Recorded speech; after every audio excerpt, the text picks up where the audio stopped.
Yes, indeed. Yes, indeed. Another Friday. Another Friday to bring you the Ball Hog Sports Talk. You know what it is. It's your boy, B Brown, ESQ, a.k.a. the Ball, a.k.a. the Mouth of the South, a.k.a. Mr. Success Celebration, a.k.a.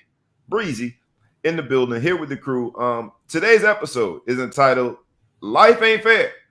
And for any of you who have been involved with youth sports, you know that you hear all the terms thrown around about fair. If little Johnny ain't starting, that ain't fair. If little Sammy didn't get the ball, it ain't fair. If you know something happens and the referee doesn't make the right call, it ain't fair. And I experienced that this week.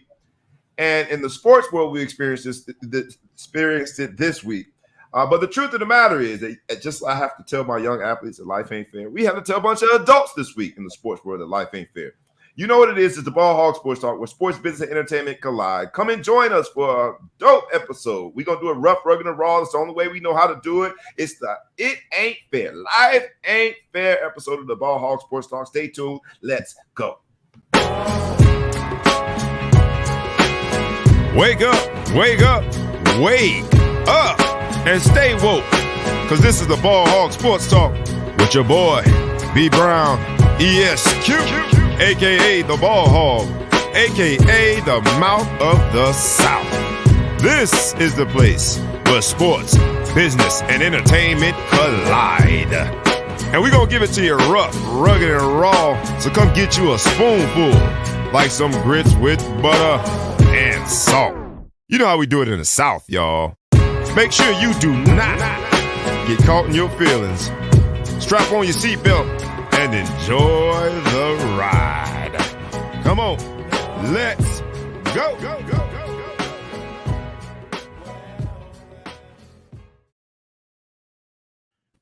Yes, indeed, baby. It's another cold Friday in the New Jersey, New York area. Not all of us are in cold weather areas. Some of us are in warm weather areas. I'm hating a little bit. Before I start hating, I should at least congratulate and introduce some of the not some of, all of the crew. We're here with my guy, the Big Flow Show. What's up, the Big Flow Show? Yeah, what's good, America? How you doing? Coming to you from a remote location today without snow. So everybody back in Chicago, my bad. Yeah, remote location that is not Chicago. I like that, boy. That's you on the watch list. And make sure he don't tell you exactly where he is. You've been here before. And we are also joined by, you know who it is, ETP Ellis, the producer. What's up, ETP? How are you, my brother? I'm doing well. Happy Aquarius season, the best season of the year. Is it Aquarius season? You know that because your birthday is coming up, or you dating Aquarius? How do you know that? I know you're a man of. I only know that because it's the best season. It's the fifth season. It's the fifth season. Are y'all just reminding y'all? I need some good gifts. Are y'all both Aquarius? Do you say the plural of both? Are you both Aquarii? I don't even know if that's. I tried. Are you guys both Aquarius? I am. Yeah. Oh, okay, man. We have so many discoveries here on the Ball Hog Sports Talk, man. Look at y'all, man. Good to know you both Aquarius. So y'all gonna get the same gift this year. The same thing you got last year. Nah. But the gift that we gotta bring the same gratitude for that gift. But the gift that we got to bring to people is another action-packed show, man. This week has been such a great week. It started off on Sunday with what I think was the best weekend of all time when it comes to NFL football. So how dare we? We always start with a look back when it comes to football and the scores of that week. This week, we're looking back to what is arguably the best weekend of NFL football of all time. Most competitive, well, let's say playoff football. Most competitive week of playoff football all time. Now, objectively, it was the most competitive in terms of margin of victory. Never from an NFL divisional round playoff standpoint have we ever had a margin of victory so low. The previous record was 18. The margin of victory was, let me do my math, 3 times 3 is 9 plus 6 is 15. Cumulative margin of victory. Cumulative margin of victory was 15 points. So objectively, it was the most competitive because we had never had a margin of victory so low.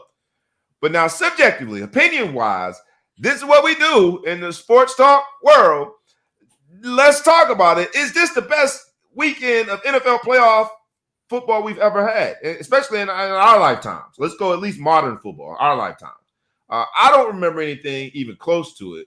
Every game came down to a field goal, and the last game also came down to a field goal in regulation. It proceeded into overtime. Let's talk about the coin flip, because in this episode of Life Ain't Fair, a lot of the discussion on the heels of what happened in the epic battle of Patrick Mahomes versus Josh Allen was, we got to do something about overtime. We got to do something about overtime. So let's get in, man. Life ain't fair. Was this the best weekend? We can go in order. The Bengals did what I knew that they were going to do. And I don't like to be say I told you so, but in the spirit of being here on the Ball Hog Sports Talk and having you two gentlemen who hard to say that other you teams. the Browns long time ago. Hard to say I did pick the Browns. Hey, I didn't. I told you we was going to be in the Super Bowl. I didn't mean 22. I meant 23. My bad. Okay. Yeah, I was just a year early. But in the spirit of I told you so, I was 3 out of 4 with my picks. Humble brag. But the Bengals beat the Titans. I knew y'all thought King Henry was going to come be King Henry. I said he was going to come be a prince. He was not much of a factor. But the factor was Ryan Tannehill. In a weekend that features such amazing quarterback play, Ryan Tannehill said, hold my beer. And threw a pass in crunch time that makes no sense. I don't know if Ryan Tannehill's days are numbered. I know Miami Dolphins fans felt really validated and vindicated that that the Titans lost on a Ryan Tannehill mistake. But what a game. The Bengals have arrived. What say you guys? I just realized I was wrong on all my games, I think. I picked Buffalo. I picked Tampa Bay. I picked Tennessee. What was the other game now? I'm like starting to feel bad about it. San Francisco and the Rams. Oh, you said the San Francisco. 49ers and Green Bay was the last one. I did pick San Francisco. There you go. You got one. I got that one wrong. Yeah, you went with Debo. I can't get shut out. You went with Debo. You know what? You did I'll go tell with you Debo. what, though. This is the playoffs that we went into that I said from the beginning. I have no idea who's going to win the Super Bowl. And would you ever go into the season that way? Never. I mean, maybe you may get an upset, but you think, okay, you usually can pick at least one of the Super Bowl people. There's so many people Super Bowl game that's at home. So many people Super Bowl champion is at home right now. The two number one seeds on both conferences. Both number one seeds. The Titans were the number one seed in the AFC. The Packers were the number one seed in the NFC. Both are sitting home. They've gone fishing already. Yeah. So I agree with you. Like people thought Tom Brady was going to go and win it again and be storybook. So I love it because, just like I thought in college football for Georgia to beat Alabama, sometimes it's good to not be the storybook ending all the time. To get Tom Brady again, to win it again. And I actually didn't root against them, but, it's good that he went down to the wire and lost the game, that happened like that. And obviously he wasn't the one that did, but he won't get any blame for that, even though he gets all the credit when the defense wins the Super Bowls. He won't get any blame for the fact that they lost at the end because they'll say he can't stop anyone. I do not understand how you get a field goal in that short period of time, but I think this is not the year of the defense. Offense wins championships right now. Defense does not. But I can't think of a better playoff. I had to miss a lot of these games, unfortunately, for prior engagements, but I caught pieces, and I probably. What was your prior engagement? Let the people know, because we are real sports fans. I'm a real sports fan, but I try to be a real dad first. There it is, sports dad. Baby girl had volleyball, and the people who run volleyball hate football players, so they gave her games at 3, 5, and 7. So I had a young lady, a young mother that was sitting there who had the game on one of these real nice, big, huge phones, like the old people phone, the real big one, and she was watching it. And I saw Tom Brady come back and tie it up. And I saw there was only seconds left. And I stopped and I talked to a gentleman that was next to me, another dad. And then she turned, she said, they lost. I was like, what? Did they overtime happen that quick? I thought I had time to regroup, flip the coin. We lost. So I don't know how you messed that up. I don't understand how you messed it up. But that's in the spirit of today's episode, Life Ain't Fair. I know that you wanted us to play a violin because you missed the games watching volleyball. But I ain't got no violin today because life ain't fair. And as a sports dad, shout out to you, man. Hats off to you, and good luck to the baby girl. All her volleyball. She's off this weekend, so I'll be watching. Oh, you get to watch the conference championship. They were nice to you, man. They were nice to me. ETP. I don't even know where to start in terms of what questions to ask because it was so action-packed when it comes to the football component of it. You just mentioned the flip of a coin, Big Flo. You also mentioned Tom Brady and tying the game up in an unthinkable fashion. As much as I hate Tom Brady, at no point did I also, that was the only game I didn't watch. I had to listen to that one on the radio because I was coming back from an AAU basketball game, Sportstat. But at no point did I think that somehow, some way, they were not going to win that game. And mathematically, there was no reason for Tampa Bay to be in that game. And although they came up short, the Tom Brady phenomenon, the impact that he has on, and I want to oversell it, but there was no reason for Tampa Bay to be in that game. And the only thing that kept everybody believing that Tampa Bay was going to somehow figure it out was that Tom Brady was on the roster for the Tampa Bay Buccaneers. And lo and behold, although he didn't do the things, that they needed to do, he didn't cause the fumble, he didn't pick it up. But still, it was just like, because you have Tom Brady, you still have a chance. And I know that you're a Patriots fan, but it seems as though he's got some sort of spell over the entire league. He makes things happen that shouldn't happen. He came up short. Yes, he did. But now we're talking about whether or not he's going to retire. Do you think he's going to retire? Was this a way for him to go out? And although it wasn't on top, it was still in dramatic fashion when no one thought he should even been in the game, considering that the Rams were up, I think, 27-3 at one point. Right? Oh, yeah. Yeah. Or they were up big at one point. What say you? I think Tom Brady, it's hard, right? Because the way if he goes out, if this is his last, the last time we see him on a field, it was respectable, right? He didn't get the right side of the deal, but it was totally respectable. Do I see him coming back and getting another Super Bowl? I think the risk is higher that he looks more human after this game than he does, right? So if he does walk, but I just think he's too competitive. I think he's too addicted to the game. He's too addicted to winning. I can't see him not coming back because he's at the top of his game. He's basically the league MVP again at 44 years old. I give him 1A. I'm still giving it to Aaron We're having Rodgers. this conversation. Right. I can't. There's no way he can retire. I mean, look at Ben Roethlisberger. You want to take him out the pasture and just say, all right, man, just watch him walk off into the sunset and never come back. Like, he's old and rickety. When he wakes up, he has a handful of pills he has to swallow just to get out of bed. Tom looks like he gets out of bed and plays tennis before practice. Right. Yeah. I still think but if there's anyone that's going to walk off with no question as to whether or not he can still do it at a high competitive level, it would be Tom Brady. Right. Because he's nothing to prove. Could do that next year. He could do it the year before after that. And leave. That's what you do in your 30s. You leave and say, I got so much more to do in life. He's pot committed now. He's one of those military guys that says, I'm a lifer. I'm going to retire from here. He's 44 years old. Now you go out. He got to go out with crutches. I mean, that's pretty much it. I think that a lot of NFL fans are grasping onto the idea that Tom Brady is coming back because we feel as though when you're playing at such a high level, why wouldn't you? Especially when you got some NFL quarterbacks in starting roles that are just god awful. And then you got Tom Brady at 44 years old who's playing out of his mind. But again, the name of today's show is Life Ain't Fair. But I know we want him to stay because he's still playing the top, but him saying, look, man, I gotta go speak to my wife. I want to do other things. He has opportunities that the common person like us, we ain't got. Yeah, so, but he doesn't want to do anything else if he doesn't have to. And I think really it's gonna come down to how the organization retools. The Super Bowl hangover is real. Back to back is almost impossible. It's only happened a few times. I really think the AB implosion.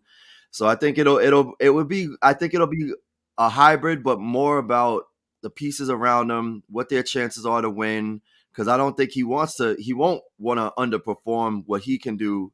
He won't want his team to underperform. So if he doesn't see that path to a championship, I think that's what'll push him over the edge. So it's like a little bit out of his hands. Got it. So there was another quarterback. Because you talk about life ain't fair. If Tom Brady was to retire, imagine that. Tom Brady and Ben Roethlisberger being enshrined in the Hall of Fame in the exact same year. They're both first ballot Hall of Famers. But talk about being overshadowed. Like, Ben Roethlisberger would not want to be. Ben's got to ask, hey, man, just wait a year. Just wait one more year, man. Please. My speech got to go first. They will forget that I was even enshrined. But there was another game with another quarterback that is also in the MVP conversation, who I think should win the MVP, despite the outcome of the divisional round playoff game. It was a game that I thought that they would win because of the weather, and I could argue that they lost because of the weather. Now, everyone's blaming Aaron Rodgers, and look, I took sort of egg on the face because I chose Aaron Rodgers. But let me just say this. Mercedes Lewis, the tight end, fumbles the ball. They're in the red zone. They fumble the ball. They're going in to score again. So it would have been, they've been up 2 scores.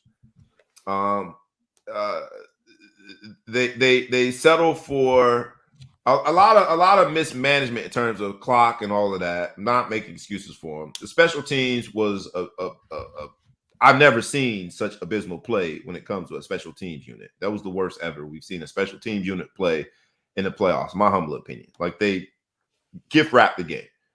But everyone's blaming Aaron Rodgers.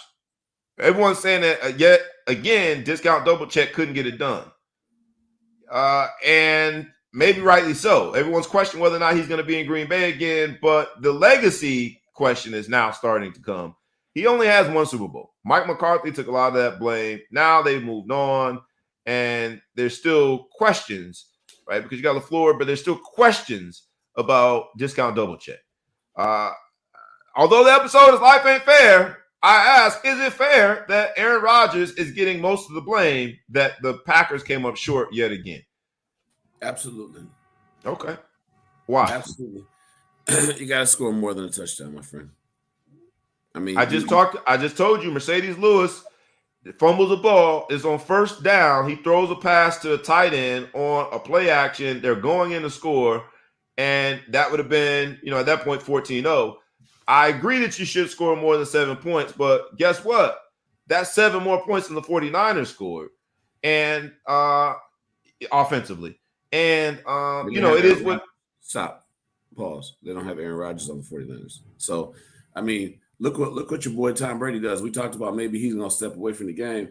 He comes back, pop, pop, pop, pop, pop. They get 20, 4 touchdowns again. You're not gonna hold the great in Florida.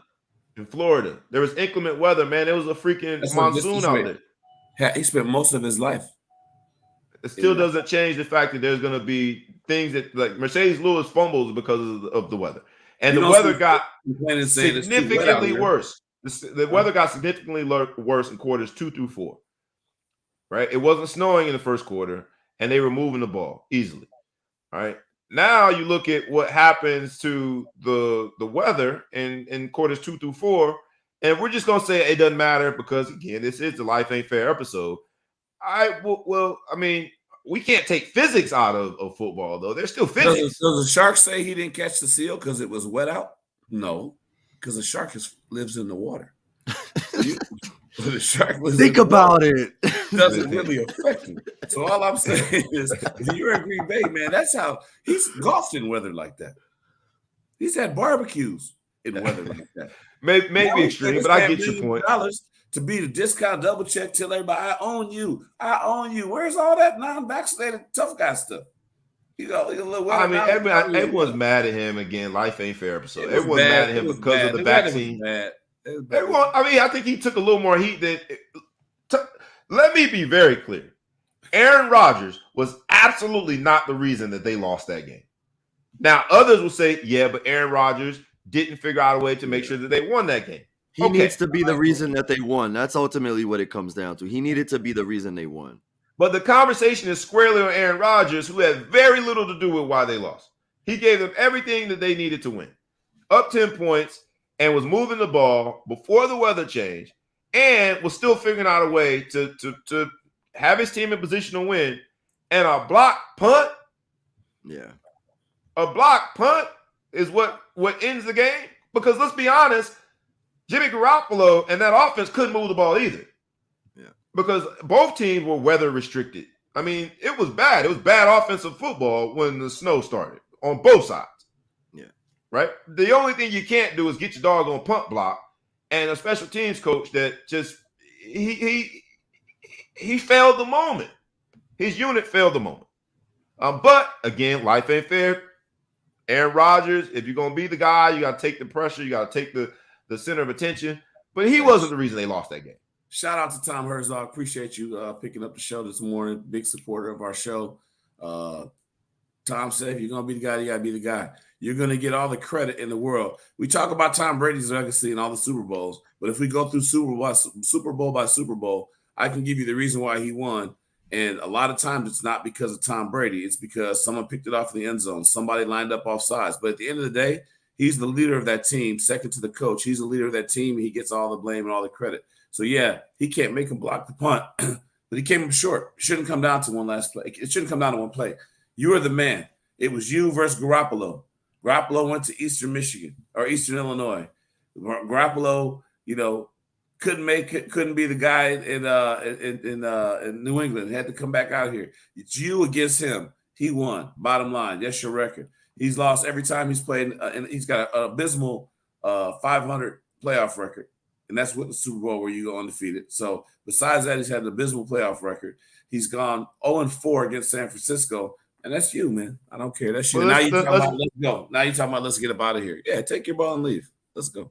Let's be fair, man. First of all, his record in the playoffs also has something to do with the fact that a lot of times they have home field advantage. So he had a bye this year. He doesn't get credit for the win, but it's a bye, right? Because of how well he played through the regular season. And I know you're a Bears fan. He was he was the favorite team the next week, but go ahead. And didn't do well. He was the favorite team next week, but they don't just give you a bye because they don't have anything else to do. They give you a bye because you've earned it. And the way he played in MVP status this year earned that team a bye. But at least that's fair. That's the thing, though, right? You play like that all season, but then he was 20 for 29. He's Russell Westbrook. but at the same time, like if you're not delivering at that level into the postseason, then you have to take some responsibility that you weren't able to deliver. I agree with some. Do you and you're the guy. You are the guy. I just thought that look, and I'm not here to protect and defend Aaron Rodgers. Mm-hmm. I just think that when you have an MVP season, and in a course of, I would say 3 quarters, because in the first quarter, Aaron Rodgers was Aaron Rodgers. He was dominant. It was before the weather really started getting really, really bad. Dominant. They have 10 he points. Was dominant. Yeah. Now, he was in the first quarter. I'm being fair. Just in the first quarter. I'm sorry. The first quarter. Are you dominant with no touchdowns? No, they scored in the first quarter. No, I'm talking about no passing touch. He had no touch. He threw the ball to the half-yard line or whatever. It was he had a very good first quarter. Okay. He had as many touchdown passes as I did, but go ahead.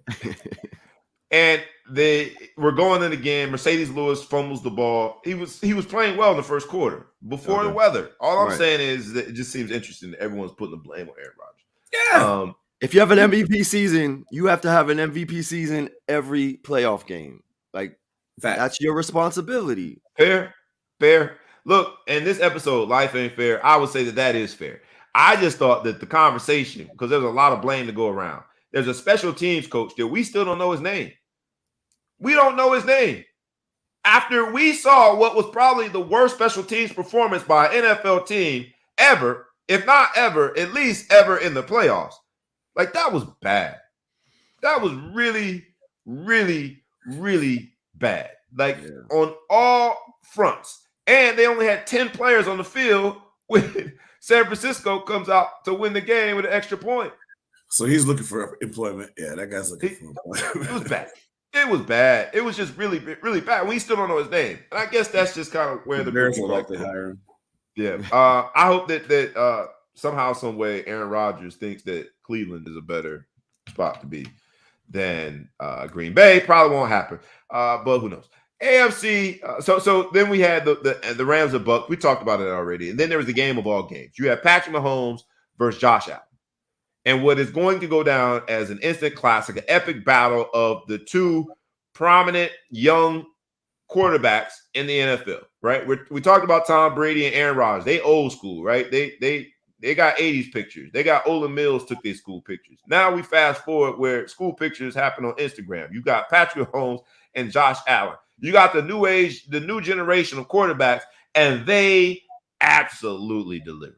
after 3 games where the visiting team depends on a walk-off field goal to win the game. After 3 games, you have the night game on Sunday where you have Josh Allen versus Patrick Mahomes, all the pressure because at that point we had already dubbed this as the most amazing NFL division round playoff weekend ever, and they delivered. They delivered. They absolutely delivered. Josh Allen, bro, respect. The Buffalo Bills, no, you came up short yet again, but respect. And I've enjoyed all the TikTok videos watching Buffalo Bills fans were going crazy, knowing that they had scored and won the game, boy. I mean, the amount of wings consumed in that time where the score between that and that 13 seconds, boy, the Buffalo had done it, baby. They had done it. That special team coach gets special mention too for not making him feel that ball and make him get a couple seconds off. He gets to be if you make him. But here's my thing with that. Everyone's saying it now. We hindsight is always 20/20. Yes, maybe that would have happened, but maybe it could have broke it. Right, it could have broke it.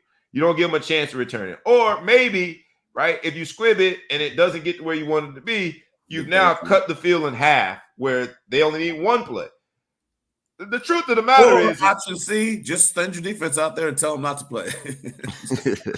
just go down the field and just score. I mean, the defense ain't got no blame in none of these games. When you talk about defense wins championships, ain't nobody standing up like it was 13 seconds.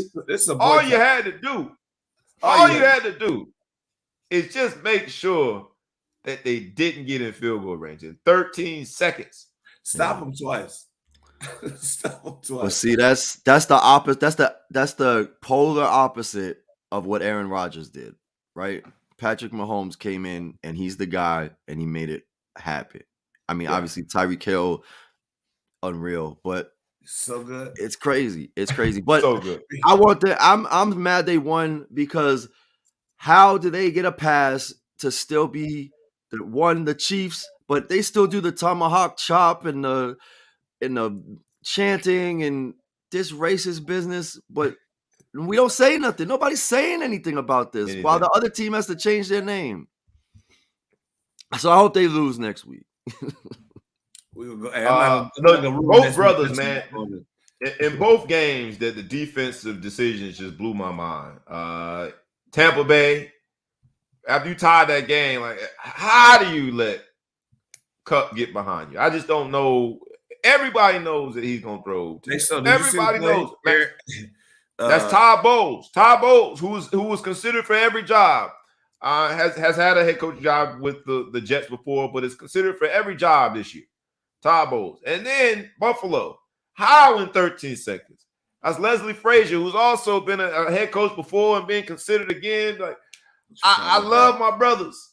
I do. I love both of those coaches. But how does that happen? Especially with 13 seconds left. That special teams coach, maybe he could have done something, man, but to take a perfect squib, I don't like the risk of the perfect squib. Yes, it would have taken 2 seconds off, but 2 seconds ain't enough to give a 20-yard delta between kicking it out of the end zone. And, like, to me, the 20 yards is more important than the 2 seconds there. They had 2 timeouts. You have to think that 13 seconds is not enough. You got to think that, man. In an NFL game, and we say defense wins championships, all you got to do is play enough defense in 13 seconds to get us on up out of here, and they didn't do it. And so then it comes down to this. In this episode of Life Ain't Fair, should the NFL change how they do overtime? Because it came down to a flip of a coin, and they have changed the rules such that if the team who gets the ball first kicks a field goal, then the opposing team gets an opportunity. Yeah. But they have not changed the rules such that the team that gets the ball first, if they score, game over. And so it was very clear that the offenses could not be stopped. So when they won that coin toss, it sort of felt like, oh, this is over. Because neither defense could stop either of those quarterbacks at that point. They were hot. They was on fire. Yeah. Should the NFL review it? Should they change how they do overtime? Is that unfair? Because the fans have said that was just unfair. We didn't get a chance to see Josh Allen again. And, of course, all the Buffalo fans said this is just not fair that he didn't get another chance. So I ask you, gentlemen, is it fair? Does the NFL need to change how they do overtime? I think they need to look at it. I get the idea of this is, if I can score a touchdown on you, it's over, right? But the other side of it is in a playoff game, and you think if you're on the defense of one of the teams and you don't get to actually be part of deciding who wins that game, the defense or the offense of the other team, right? So if Buffalo, they just have to say what could have been. So it's unfair. I get the idea of like, look, if I can score a touchdown down on you, then I deserve to win. But it does come down to the coin toss. I think they need to review it. That's fine. I think it's fine for regular season. Gives people something more. Because you got more of a schedule. There's more games to watch. You can close that game out. But this is for all the marbles. A coin toss is ultimately what decided, and they were not being stopped. Have the Bills punted in like 2 years at this point? They just scored touchdowns. So I think they need to review it, and especially when it's so consequential to who's going to ultimately potentially be the Super Bowl representative. I like that. What's up, my man Cheeky Black, aka Randy Watson, says that's a good rule for regular season, but playoffs it should be changed. Both teams should possess the ball once. I don't really like rules changing in the playoffs. If you're gonna change it, right? Because at the end of the day, but you can't tie in the playoffs, right? You could tie. No, because somebody has to advance. But that's what I'm saying. That's a rule difference with the regular season. That one's slightly different because two teams can't advance. That's just right. You can tie in the regular season. That's what makes the playoffs different. I mean, soccer is the same way, right? If soccer, you watch, everybody's got ties on their record. There's 3 digits in their record. But then when it comes to the playoffs, they got to go to penalty kicks because you have to have a winner. So right. I don't really I think we're an overreaction society. We take one example and we go, oh my God, we need to change the rules. But I would say, after listening to Ellis and Sheldon, you're right. For the playoffs, maybe you should give both people a chance. But in general, it's like, to say whoever won the coin toss is going to win the game, you can still play D now. I mean, there's no rule saying that they have to score every time. Yeah. You can still play some D. Right. You can change. You can make an adjustment. You can put a ball in the air. You can get a pick. Play ball. I don't know if you guys watch Coach 30, but if you don't, you should. I love Coach 30. Yeah. Oh, it's the best. The social media sensation, Coach 30, who's got all of these skits and he makes fun of people, aka he creates a simulated film session. For those who do not know who Coach 30 is, do yourself a favor and go find him on social media. He's very funny. Go ahead. Yeah, but he shows you that game and sees whatever. And there's some bonehead plays in there. If you watch, there's a play where Buffalo scores a touchdown and one DB pulls the other DB off of him. I mean, there's some bad plays that resulted in touchdowns on the defense. They didn't have to play that bad. So you get out there and you just play some, button up championship. There's somebody on there who's going to be considered an all-time great, well, maybe not, on one of those defenses that needs to step up and make a play.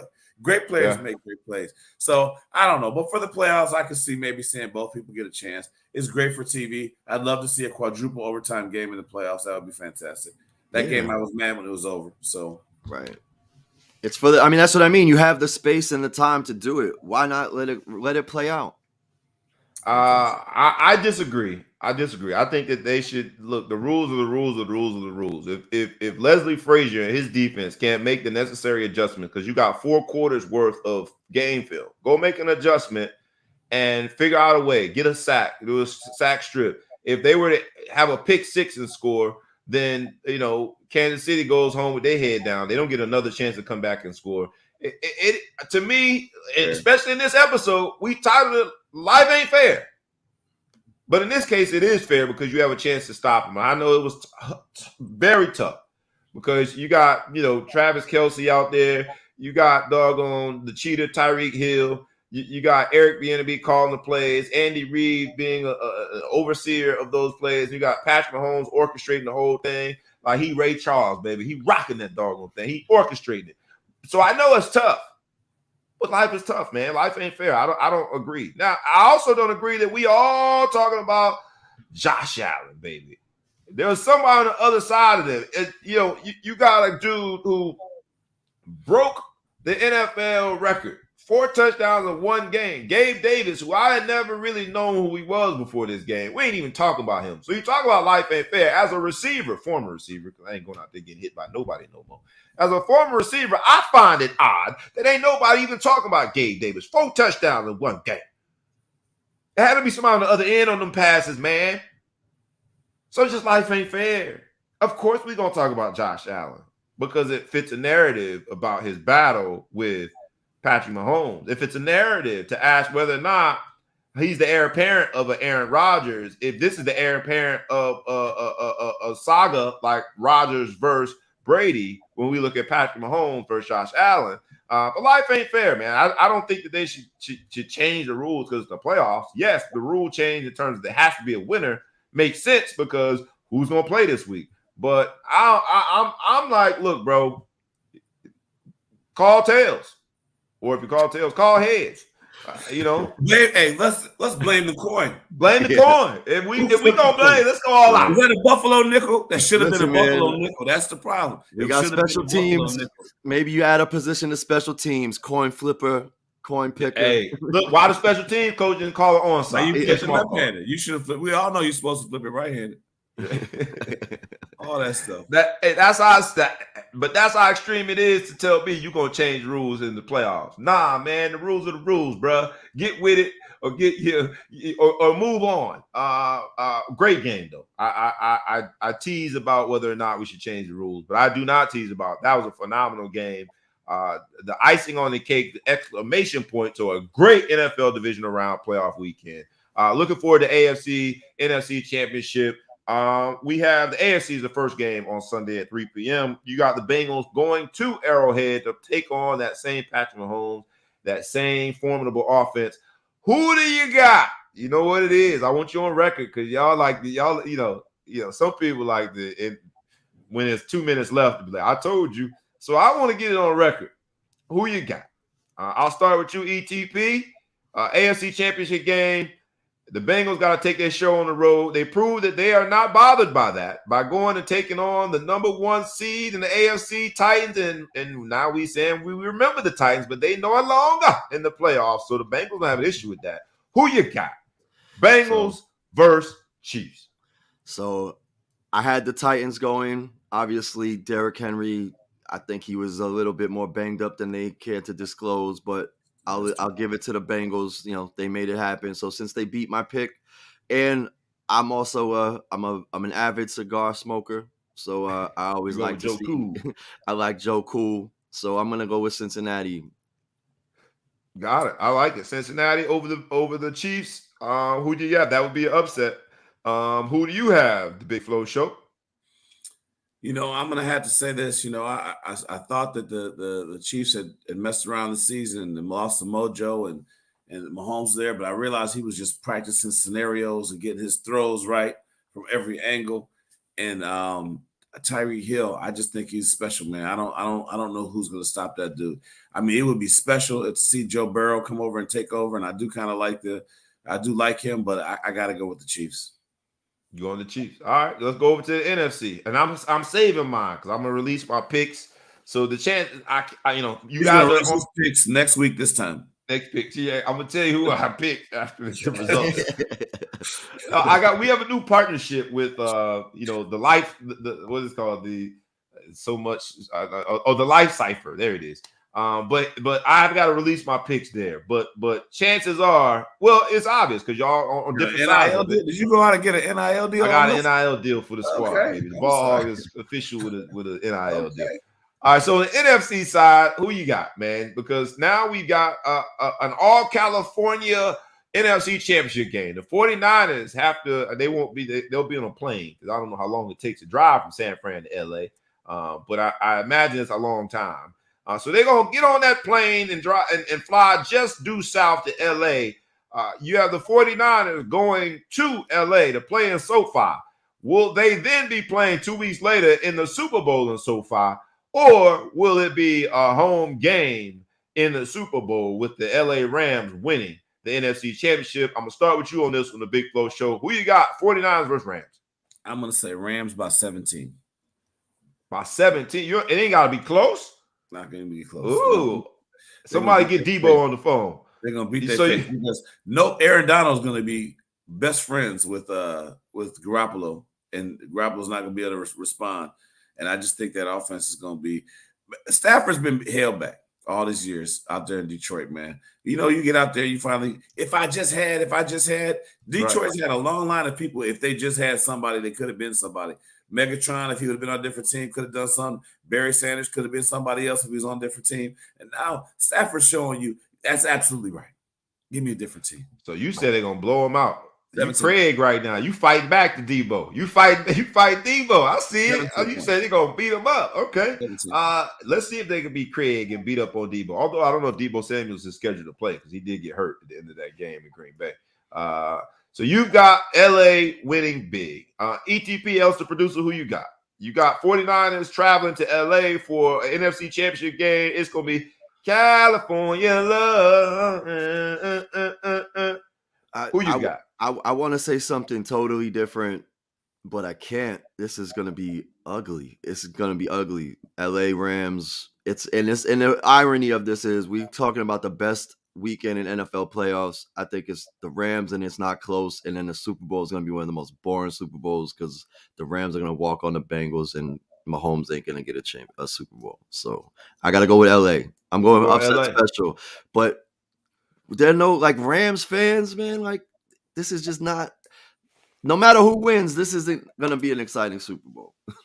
All right, so you guys have that game being a lot more lopsided than Vegas because Kansas City is a 7-point favorite in the latest. I'll take 13. I'll say by 13. Make it. You're saying by 13, but Vegas has LA as a 3.5-point favorite over the 49ers. They got that game closer than the AFC Championship game, but y'all disagree. All right. That is going to end our NFL debate. And I know ETP. You're going to be getting out of here soon, so wish you well. Any parting shots, man? The NFL topics that I wanted to make sure you got AB saying that potentially now he's got to go sue the Bucks because they offered him $200,000 to enter into a psych ward. No, it's not a psych ward, but the mental health, whatever they asked him to do, they were going to pay him $200,000. Sean Payton leaving. The Saints, they are parting ways. That's what happens for white coaches. They part ways. They don't get fired. And then Ben Roethlisberger retired. Any of those parting shots you want to touch on before you get out of here today? Yeah, I wish y'all would pay me $200,000 to say that I have mental health issues because I'll go on the record right now. So it's AB saga never ends. He's got to deal with Kanye West now. So it's just getting more and more interesting. But we'll see him on the Cowboys next year. All right, my man. Really appreciate your contributions. We'll see you next week. My man, the Big Flow Show, and I are going to ride out with a few more topics, but we'll catch you next week, my brother. Be well. Have a good weekend. Have a good weekend. All right, man. So, and then there were two, and it's down to us. Any of the other topics? AB, Ben Roethlisberger, Sean Payton. Did you want to touch on before we got it? We're gonna go lightning round, get into some other topics. We got NBA conversation. We got MLB Hall of Fame that we got to talk about. Anything NFL related that you want to discuss? I know that you're not a Steelers fan, but Ben Roethlisberger. No, I like Steelers. You like Steelers? Okay. Mm-hmm. All right. Does Ben Roethlisberger? I mean, he's first ballot Hall of Fame, but where does he rank? I posted something and someone said he ranks second all time with sexual assault when it comes to quarterback. But he's top 10, 5 or something statistically, something ridiculous, like higher than I expected that they talked about his stats. Now I will say that Ben Roethlisberger got some real interesting treatment. A lot of times you don't see they treated him the way they treated Kobe when he died. They want to bring out his dirt right away, stuff that he didn't get convicted of. Now I choose to believe that Ben Roethlisberger was a dirtbag, but he wasn't convicted of it. So they sure pulled that. I don't think that there's a criminal code against being a dirtbag. A dirtbag, right. But that's just my opinion. I feel like the media came out there like, all right, they went after him. So I was like, okay. So I kind of had a little soft spot for him, man. You know what I'm saying? He get mistreated by the media. I feel it. Like that. They jumped on you first day. You barely first day, baby. But I don't even let you smell your roses, baby. You're gonna remember these allegations. Yeah, ain't no roses here. They put some weeds on your casket. But at the end of the day, Yeah, he's a Hall of Famer. Kind of just a gutty player. Jerome Bettis once said, "I don't win a Super Bowl without Ben Roethlisberger." If you see, Jerome Bettis had a walk off into the sunset moment to end his football career by winning a Super Bowl in Detroit, but that almost never happened because of himself. He fumbled the ball, and the guy picks it up and runs, and a gutty rookie or first or second year quarterback runs down and makes the tackle. They stop him on defense and they win. Otherwise, that storybook is a totally different ending. But you got to look at him and say, 6-time Pro Bowler, 2-time Super Bowl champ, Rookie of the Year, a great record, 165, 81-1 record. Some damn ties. You change the rules, but that's a blemish. That one, they should just erase the one. But anyway, long story short, he's a Hall of Famer. Never had a losing season. Yeah, which is impressive. So shout out to you, Ben Roethlisberger, man. Off to the sunset, man. You make sure that you keep yourself on the up and upright, because those allegations were pretty ugly. Sean Payton parting ways with New Orleans means that somebody's going to maybe the Cowboys, get themselves quite a coach. Sean Payton's done a great job there, but he has not won a Super Bowl since 2009. It seems like they're always in contention. I know my man Cheeky Black is on here, big New Orleans Saints fan, but Sean Payton leaving. Be careful what you say. You'll lose fans on this show. I've never seen a bigger NFL fan for a specific team than Sheldon Jordan. Yeah, and I'm not saying anything negative. I'm saying everything positive about Sean Payton. But it just seems weird that he only has one Super Bowl. We talked about it from an Aaron Rodgers standpoint. Sean Payton and the New Orleans Saints are always in the discussion. I mean, they've had some squads. Drew Brees had a run there too, right? Like, it seems as though they had more success than they did. But Sean Payton, they're parting ways. You get to a point where how much further can this relationship go? So it does seem like an amicable split. But and he deserves that. He's gonna be in their ring of whatever they do. He's got to be in their ring of honor. Yeah, so that's why you said it earlier. Which is true. Black coaches get fired and white coaches part ways. Yeah. But Sean Payton is regardless with his resume and what he's done and just the way he carries himself, everything, he deserves an honorable discharge to say he parts ways. So I had to agree with that. You don't fire a Sean Payton. You know what I'm saying? He's a great guy. I wish the Bears could have scooped him up. We'd like to have a homegrown guy come back over here, but we picked a guy whose last name I don't even talk about it. Let's move on. That's what y'all do, man. Bears gonna be Bears. Let's move on to NBA. Before we move on to NBA, like I ask you every week, please like, please comment, please share, tag a friend, tag a foe, tag anybody that you know, and please subscribe on both our YouTube channel and wherever you consume your podcasts. The Bears are run by a guy named Eberflus. Who? Eberflus. Use it in a sentence. We were Eberflus to lose the game today. Come on, man. Eberflus. You shouldn't discriminate against names unless your name is Eberflus. That's when you can play. Nah, we was gonna hire you, man, but we can't even pronounce that, man. We shall see. That's good intel right there. I want to read that in real time. My man Cheeky Black, aka Randy Watson, says he does think that Sean Payton ends up coaching in Dallas. Ooh, now that's some tea right there. That's pinky worthy tea right there. We shall see. I do think that Jerry Jones has to look for something else, and Sean Payton would be the something else that would electrify that fan base. Not as though they need anything to continue to electrify them, because they just, how about them Cowboys? They figure out a way to be electrified. But I do think Sean Payton would do a great job there. So in the spirit of hating, I hope they don't get Sean Payton. I really hope they don't get Sean Payton. Stefanski and my Cleveland Browns.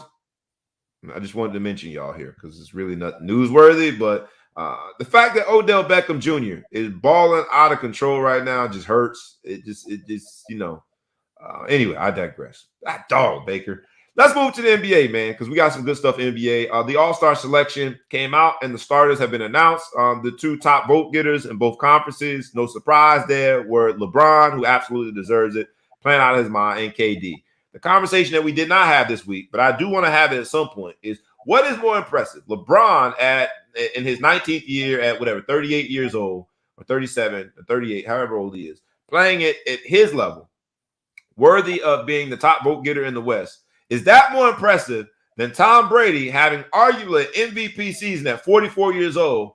And you know, I raised this on a thread of mostly basketball players, and they immediately was like, "Oh, it's LeBron, it's LeBron, it's LeBron." Like, but LeBron ain't getting hit. But yeah, but you know, Tom Brady don't have to play no defense. I'm like, he don't have to play defense, but you gotta bring 11 people together. Like it's just more to do as a quarterback than you have to do in basketball. So we're gonna have that conversation one day. We're gonna table that one. Your immediate response to that? What's more impressive? Stop it, LeBron. LeBron's leading the NBA in scoring. He might get a scoring title. He's going down, blocking shots, dunking on people. Tom Brady, there's a reason why he's 37, and we're talking about. You just argued that he should get an MVP this year. That's easy to get. I'm saying LeBron is way better. I know, but you argued in an earlier segment that Tom Brady should win the MVP. Okay, of the NFL. Here's what I'm saying: is you saying what's more impressive? There's been plenty of 40-year-old football players. LeBron 37, winning MVPs. Who? Not winning MVPs, but at the same time, he doesn't have to play he don't have to play D. He barely gets tackled. If someone touches, if he got a little bloody lip, he cried for the whole time, cussed the rep out because somebody touched his face. I can't believe they touched me. It's not in my contract to be touched. And he's throwing the ball to people doing all the dirty work. Now, I think he's a great player, and I think he definitely is impressive at 44. But let's not get it twisted. LeBron is 37 years old. Most of his life has been on an NBA court, right? He started NBA at 17, 18 years old. Yeah. So most of his life he's been playing at an NBA level, getting hit, getting knocked down, twisting ankles, doing all kind of stuff like that. And he's leading the NBA in scoring. Yeah, and NBA in scoring. But you're telling me that Tom Brady, you just minimize Tom Brady's. Let Tom Brady lead the NFL in receiving or rushing at that age, and then there's no conversation. But fair, I guess. But the body, and it just shows how much more demanding from a physical standpoint football is. That's why what Adrian Peterson is doing is amazing. You can't do that at that age in football because of how the demanding aspects of the physical aspects of football. You can't do it. Not at running back and wide receiver. But you just minimize, and Tom Brady doesn't get hit. Man, the rules have changed such that LeBron don't get touched.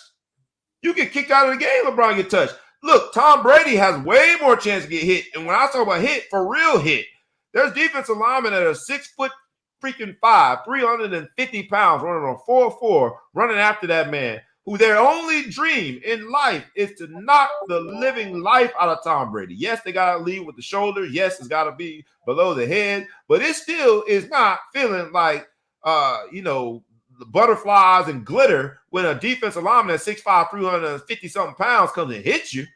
And he's 44, bro. How old are you? I'm 44. If you hit me, I'm pulling out my gun. Okay. So I'm going to ask you a simple question. You go outside right now, you can play catch with your son, right? Can I play catch? Yes. If he goes out for a fade route, decent chance to hit him.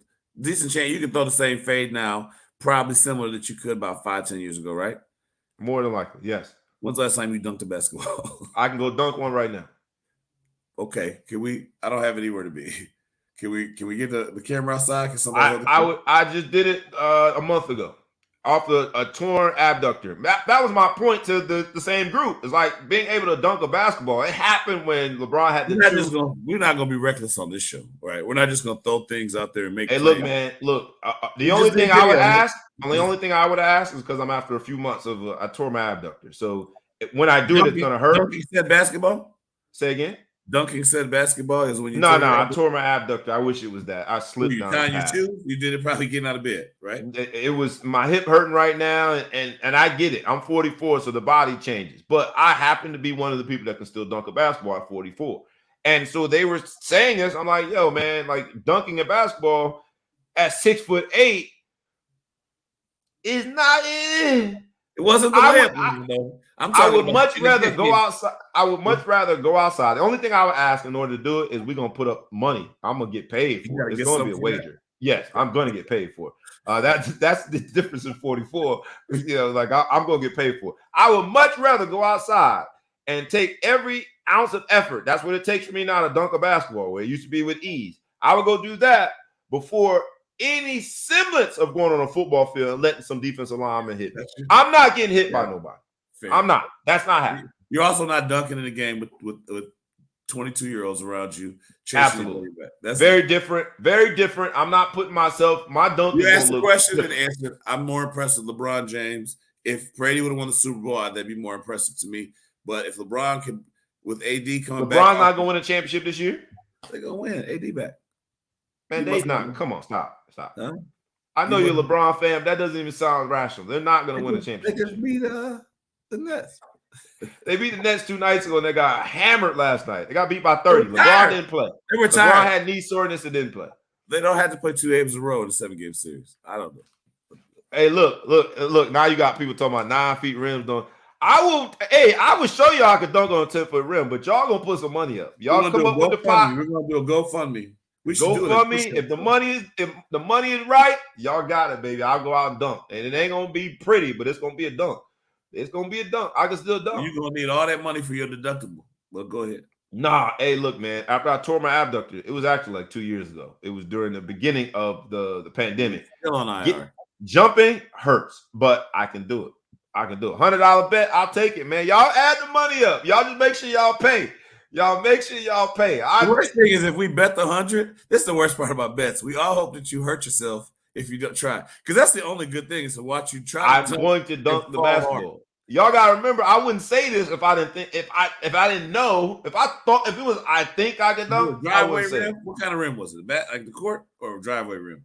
10-foot rim on both. I've done it in Lifetime and I've done it on the my neighbors who has a 10-foot rim. 10-foot rim. 10-foot rim, man. I can dunk. It's all good. I can dunk.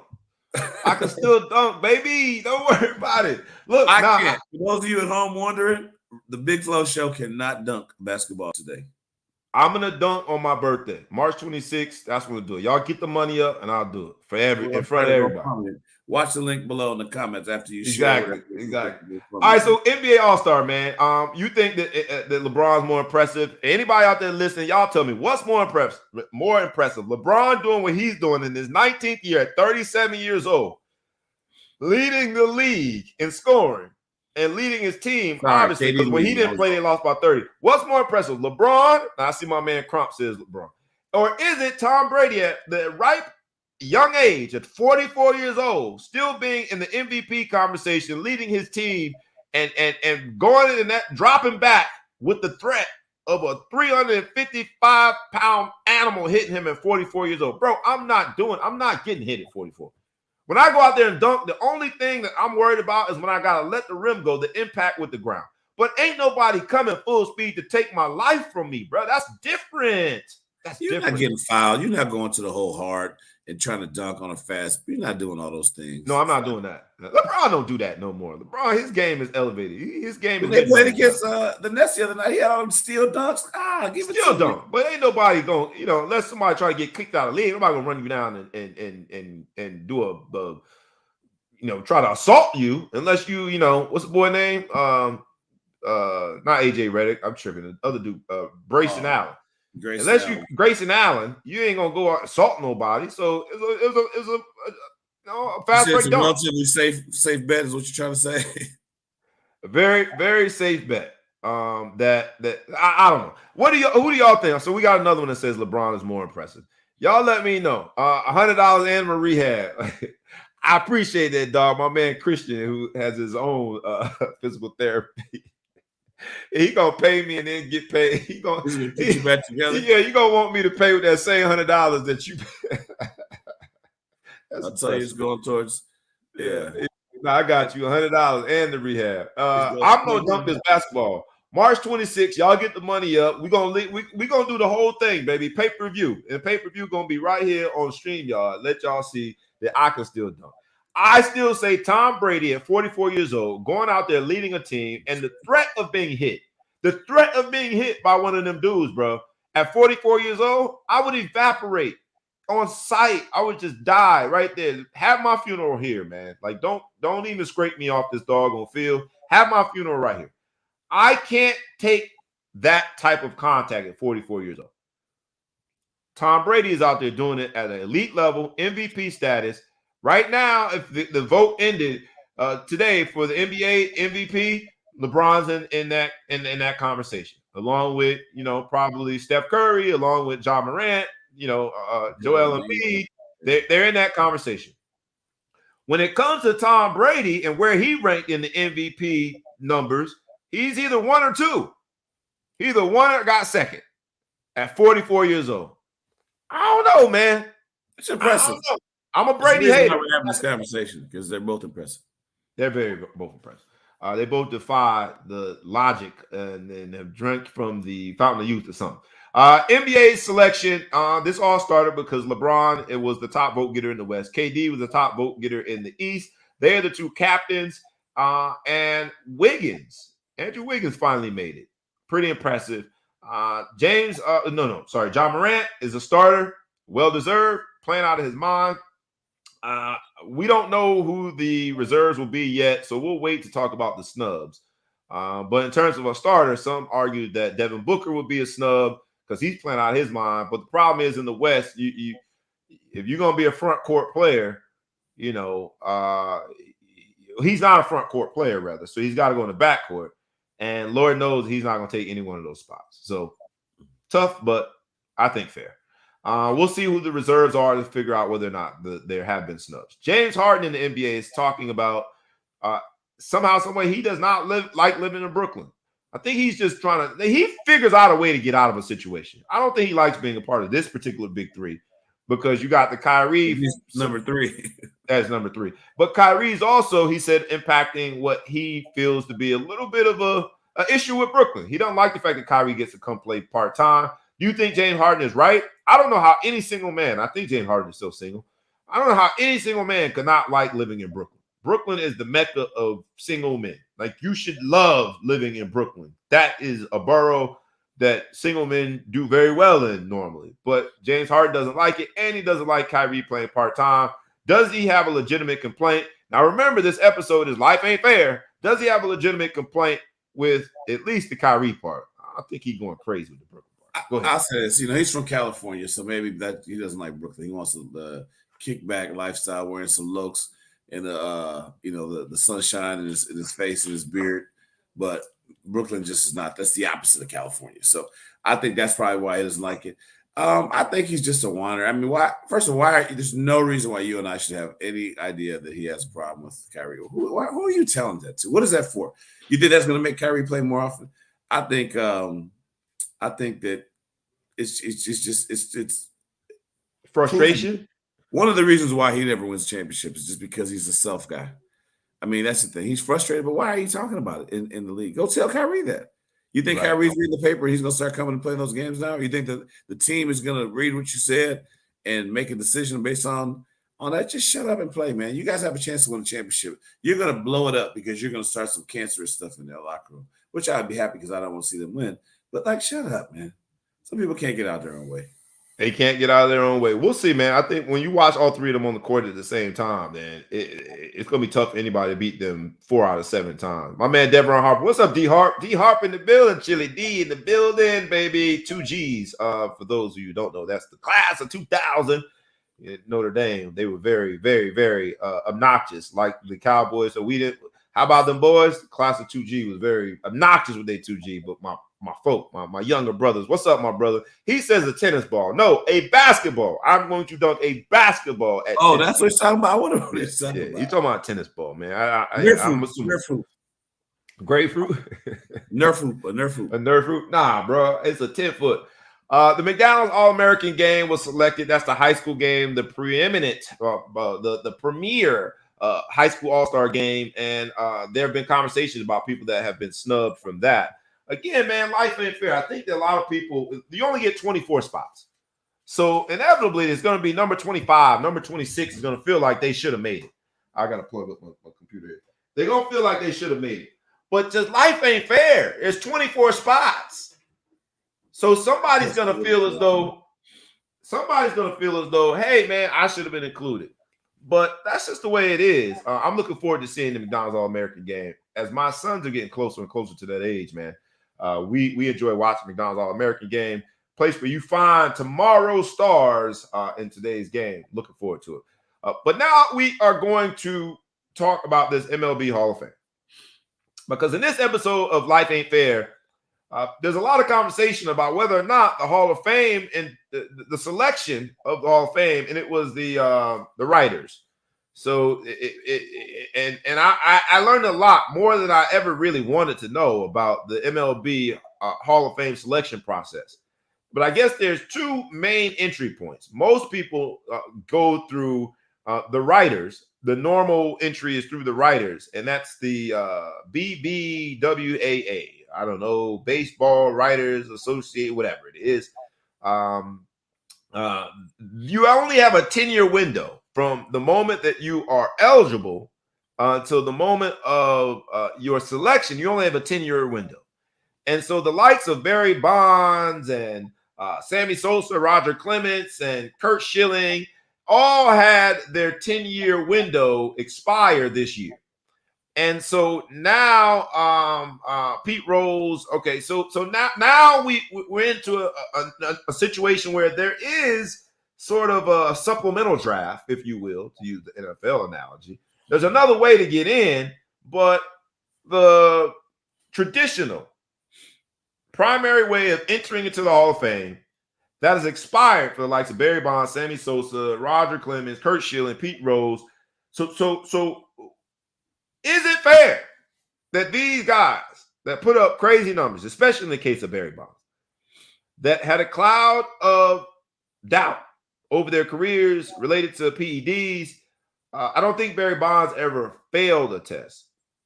Sammy Sosa, the MLB rode the wave of Sammy Sosa and his 60 home runs. That whole year. Him and Mark McGwire, the MLB, they really, I think, owe Mark McGwire and Sammy Sosa a lot, because I thought baseball was dead until that they resurrected Major League Baseball.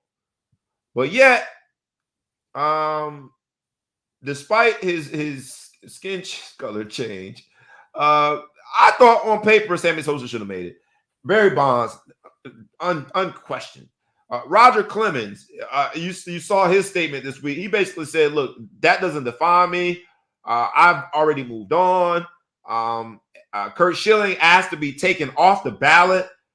So baseball is at this intersection where the reality is we know that the cloud of doubt that permeated over these particular players also permeated the whole league. It's been estimated that close to 75 or 80% of the league at that time, during that era, let's call it the PED era, were all using some sort of performance enhancement drug. But yet these men are held out of the Hall of Fame.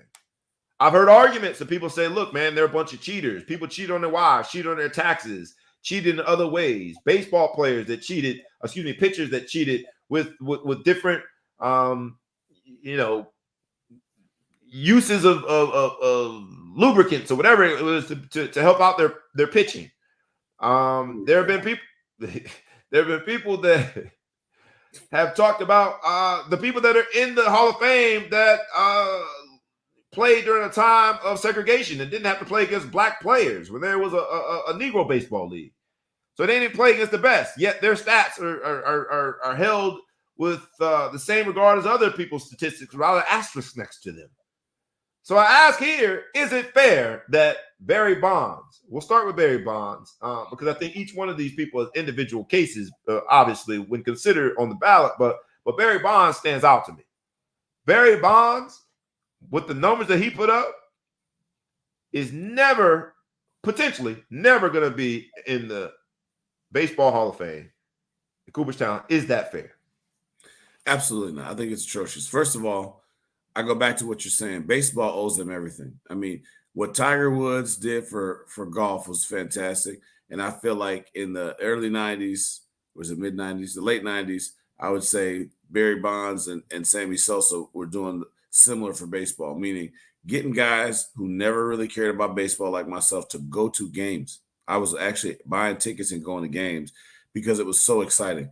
Now it's dwindled. I don't really care that much about baseball anymore, but that's how exciting it was for the game. So almost on that alone, they should do it.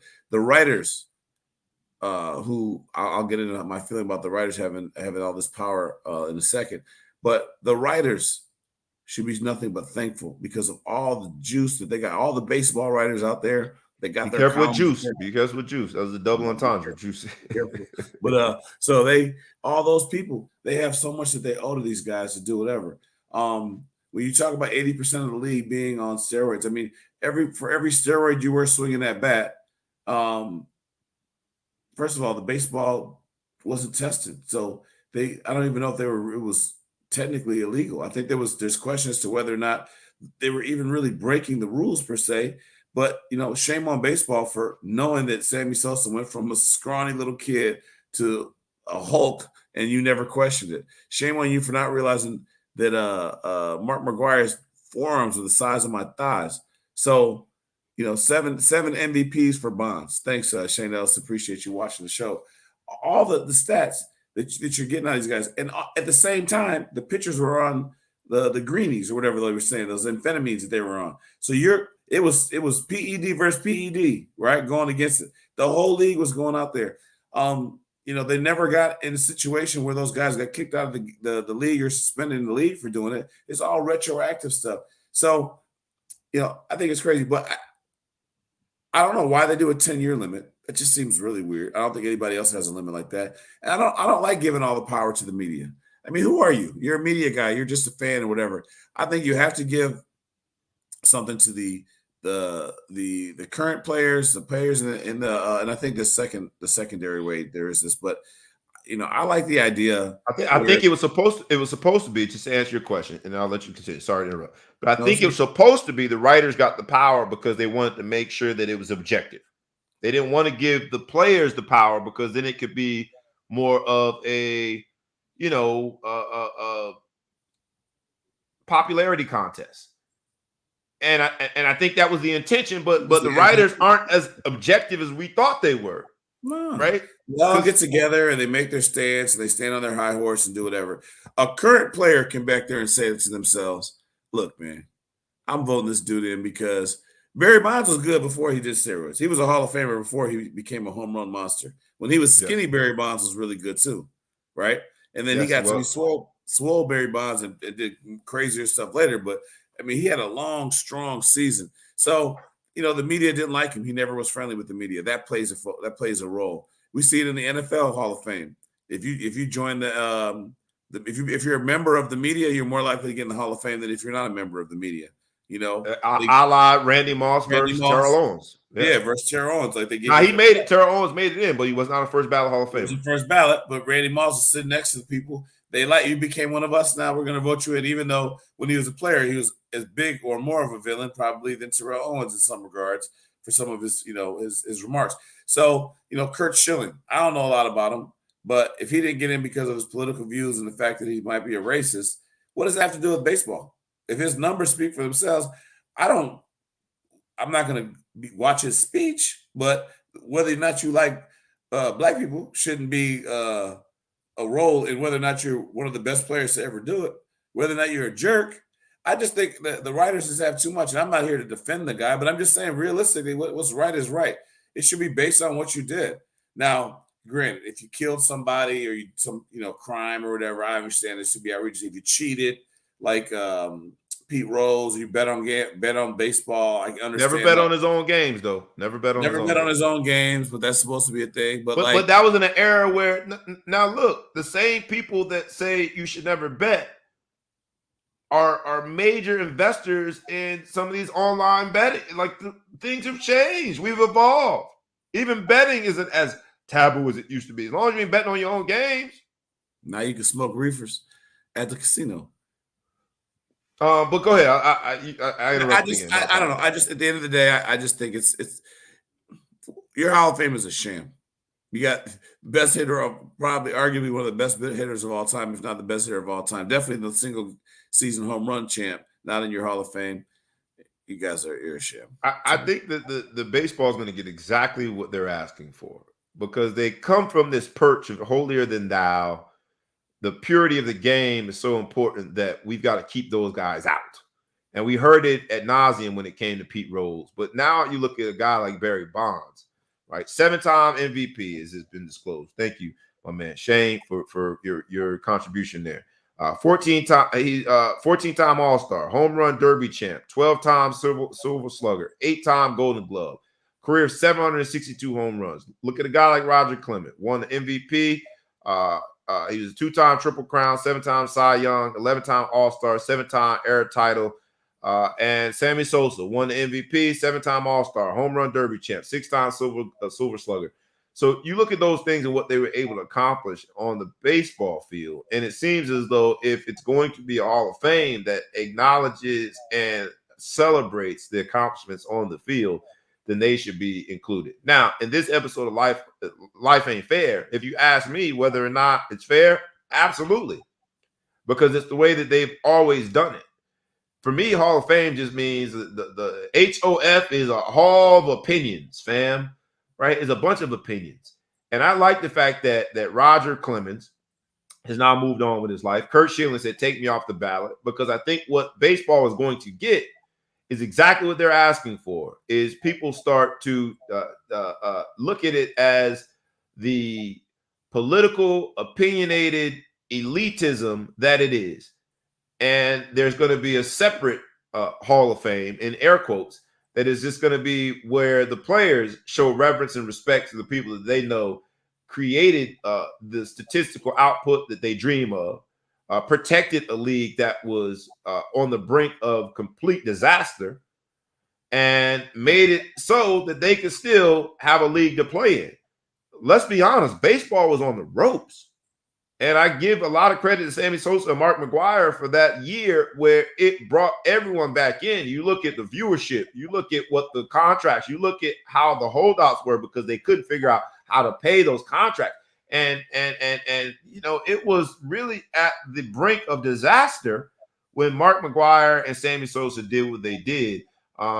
Recently off the strike, right? I mean, a couple of years before they had the strike. They had the strike. And the strike was based on, you look at the numbers, and it was just that the business model was on its head. Mm-hmm. And so you needed something that was, you know, just magnanimous to bring people back. And it happened. Did it happen with two people that were more than likely engaged in some form of performance enhancement drug? Absolutely. But I think we all knew it then.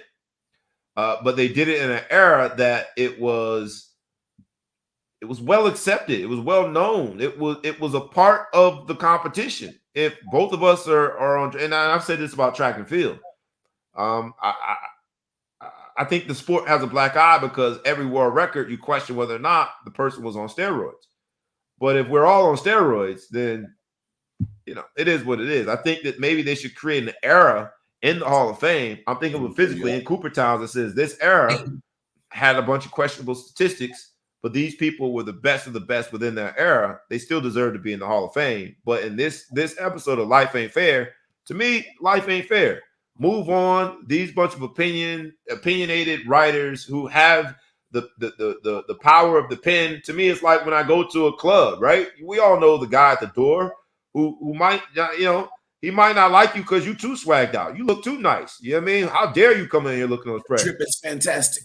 Right? He's got the power of saying yes or no if you get in. Is that fair? No. Big doofy dummy could never get a girl. If your life depended on it, you going to determine whether or not I get in. But the truth of the matter is that they have that power within that situation and that circumstance. And the same is true with these writers, BW, BAA, whatever, the writers, because they have the power. And unfortunately, they have used that power to, from this particular on-ramp, they've used that power to stop these players from getting into the Hall of Fame.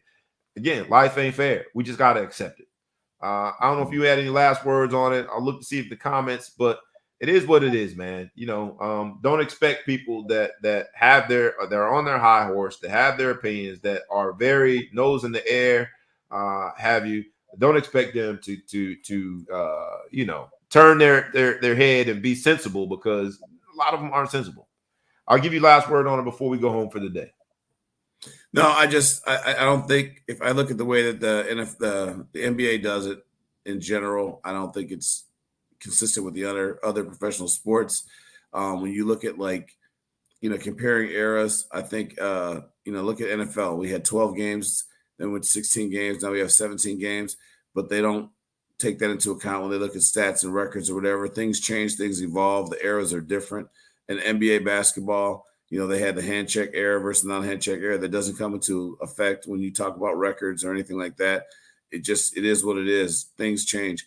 Steroids was never tested for in baseball, to my knowledge. I'm saying a little bit, which makes them complicit. It makes them complicit. Makes the league complicit. Yeah, I'm agreeing with you. So so they never really tested it. Otherwise, people wouldn't have done it. We start testing for things. If you don't want me to do it, you got to test. Just make sure they're not doing it. They didn't care. So now you can't go back later, and it's not the NBA, the MLB that's doing it. It's the writers. But you can't really go backwards and say, I'm going to penalize you for something that you never got caught for doing, because we just pretty much know that you must have been doing it because of some other things. And we went back and looked at some samples that never. I mean, well, come on. Maybe they got caught once and never did it again, and then they would have been fine. I don't know. From a technical standpoint, the NFL and NBA might be different, but it's the same political BS that prevents certain players from getting it. It's the same political BS that now we're saying Antonio Brown, because of his shenanigans, probably won't ever be a Hall of Famer. But if you look at his stats, he should be a Hall of Famer. Mm-hmm. And I think that we've got to get to a point where politics should not play a role in whether or not players get in. There is a morality clause for the MLB. There's some morality component as a factor. And so I think that they're using that as the barrier. But again, if you're going to use it conveniently for people you don't like, because a morality clause for me says that if you ever cheat on your wife, you shouldn't be in there. If you ever cheat on your taxes, you shouldn't be in there. If you were just a jerk of a human being who didn't treat people turn right on red, no Hall of Fame for you. Right? Like, where does the morality limit start and stop?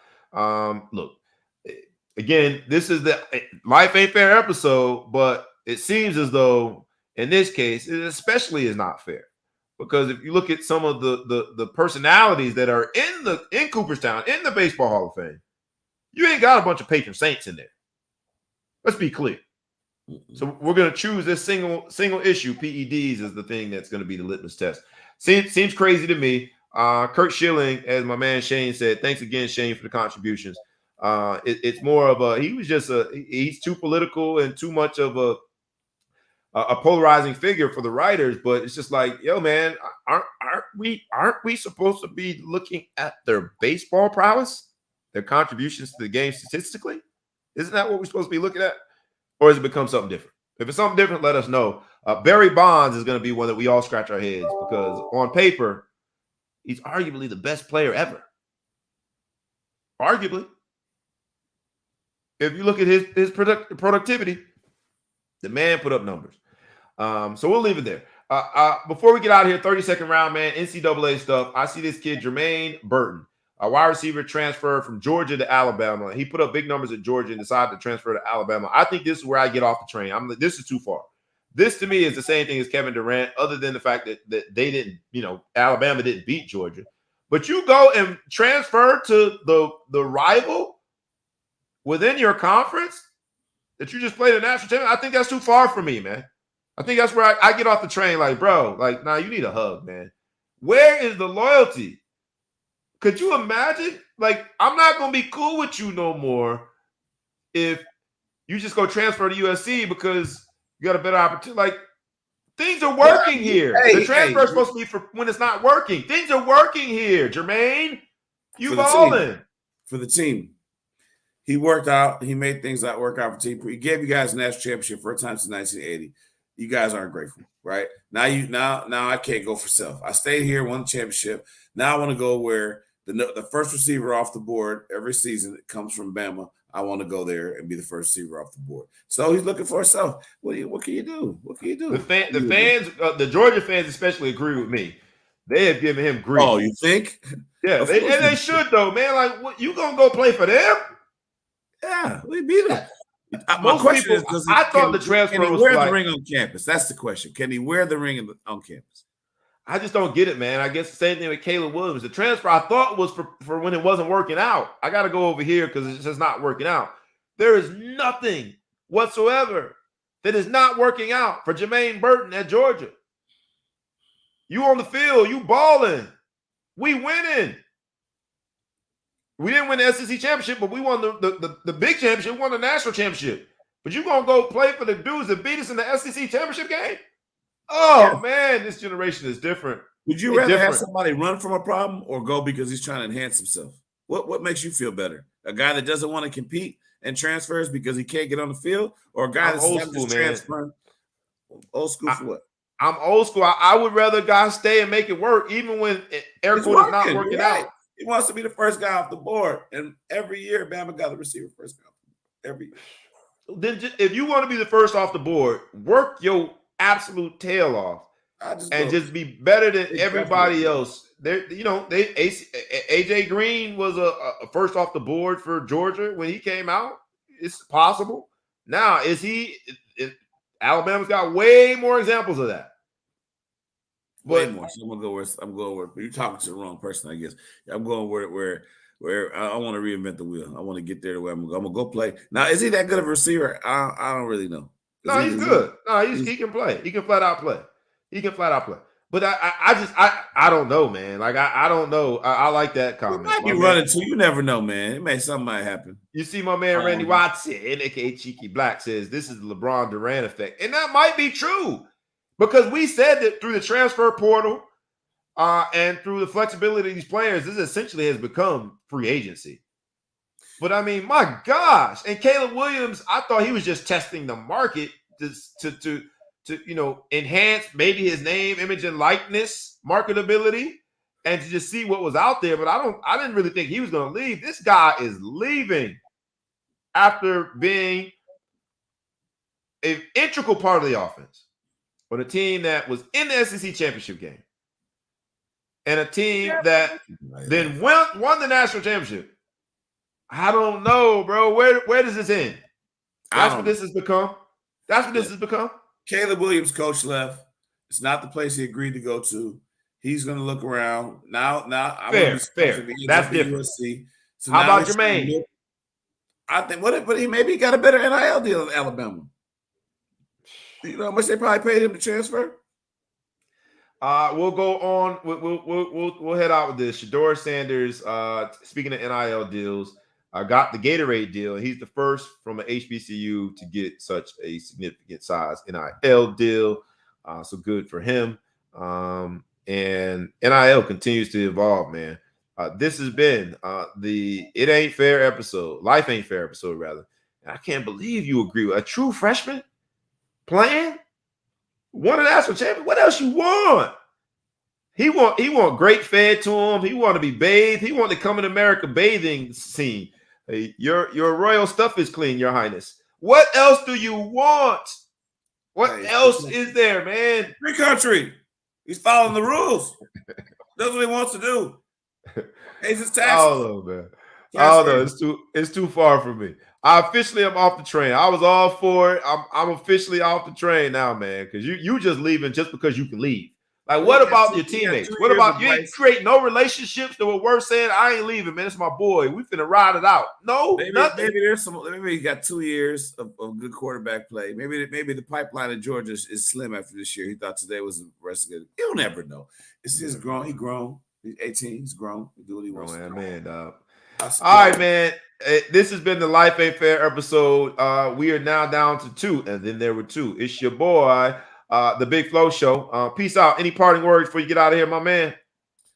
No, guys, everybody, let's just look for another exciting weekend of football. And I hope it doesn't snow anymore in Chicago. I hear it's snowing in Chicago.